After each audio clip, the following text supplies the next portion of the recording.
who held the view that, you know what, give the people them the land. See the piece of land, go over there, go live on the land. And no one questions the intention of ensuring that every Jamaican can own a piece of Jamaica, can get a piece of land for themselves where they can build their house. Nobody questions that. And I will never challenge that intention. But after 50 years of that, we are now at this point where the people who were beneficiaries of that way of thinking are now uncomfortable, inconvenienced, can't realize the value of their investment because they have no titles. They can't take these houses to the bank and say, all right, lend me some money so I can pay my child's university fee. So was there a dream that was really fulfilled? Should we allow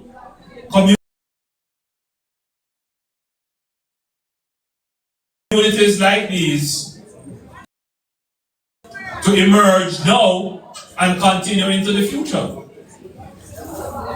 My answer to that is that, first of all, I was not part of that group of politicians who did that.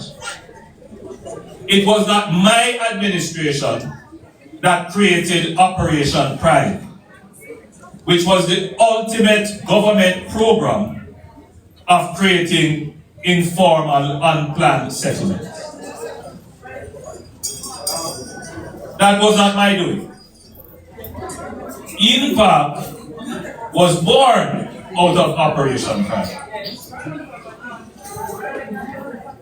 And now it falls to me to make a break with that era and ensure that all developments going forward are properly planned. I too subscribe with the view that we must give people land. People must get access to land and get housing. But I think we now realize that the house is not just the four walls. The house involves a road to get to it, water in your house so you can stand up in your shower and bathe, provisions for electricity, proper sidewalk, access to other services, and proper sewage disposal. Because that is what it is required. So I can say that I will never have in my books any legacy of any unplanned and informal communities. That is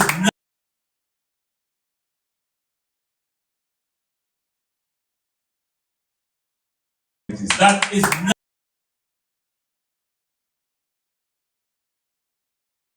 where we have allowed informal settlements to occur.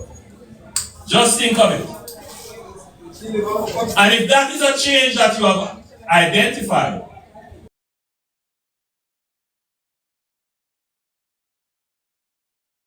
then isn't that a massive improvement in Jamaica's spatial and physical development? Isn't that a change from the way in which things have occurred in Jamaica before? Is this good for the future of Jamaica to know that all new communities are going to be properly planned, properly built communities in which you can realize the value of your investment when you purchase in them? And why was that done? It was done because this government does not believe in Chaka-Chaka.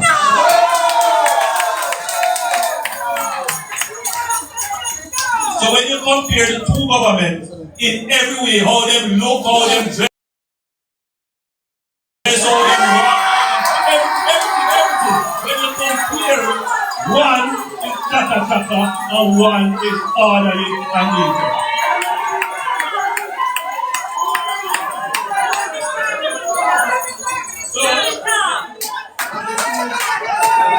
So, I just have to tell you that.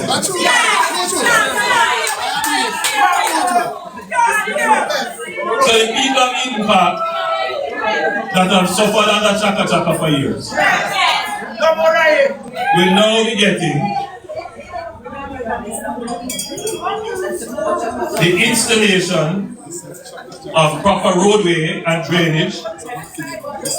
They will be getting the laying of new water mains, and they will also test and repair existing water mains. And they will also be putting in place a massive storage tank to ensure that the water supply is reliable. That is to the tune of $128 million.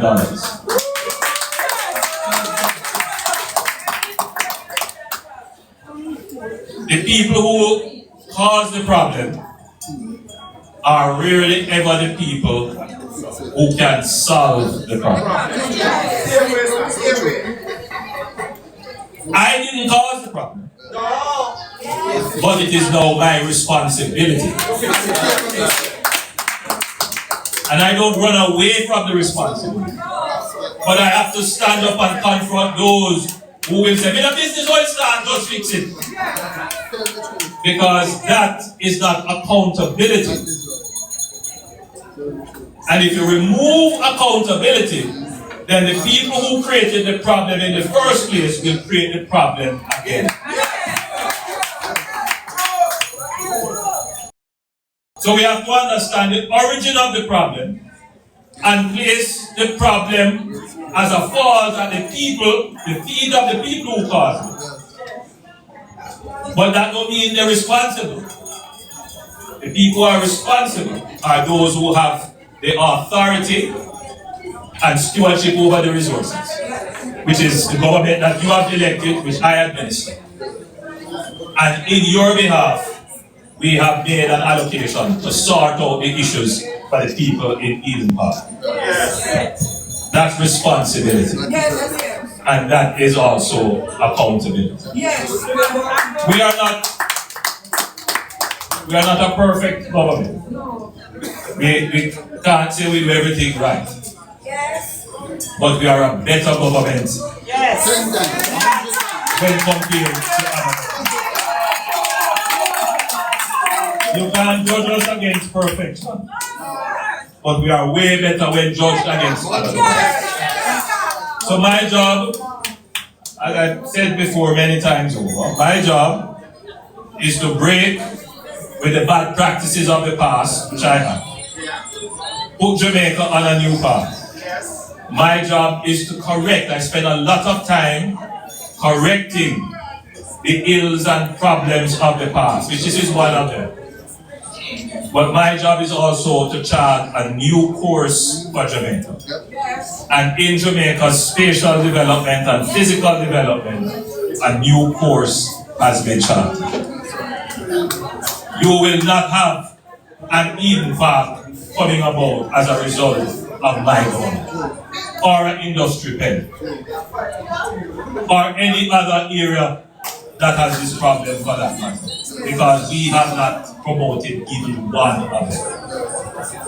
What we have built and what we have developed are lovely projects like Catherine Estates in St. Catherine, where over 700 houses for low-income families are being built. Or the Bernard Lodge Estates, with 15,000 houses being built, including for low income. All of these houses are built with proper roads, proper water supply, proper sewage, proper electricity. And I found it very instructive. I saw an ad with a man walking and talking about housing.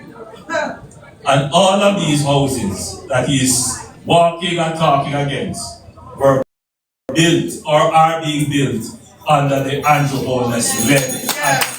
These are houses that he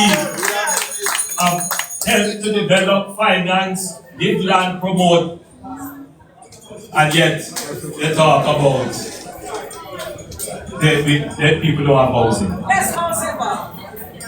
The truth is, as I've said, we have spent a lot of time correcting the the errors of the past. Yes, I do that. Which have essentially taken up the capacity and resources and developing the things that should be done, the new things. Yes. If we didn't have this Eden Park, can you imagine a new scheme we could have developed? We could have developed the 70 acres of land just down the road. Yes. But we have to correct this.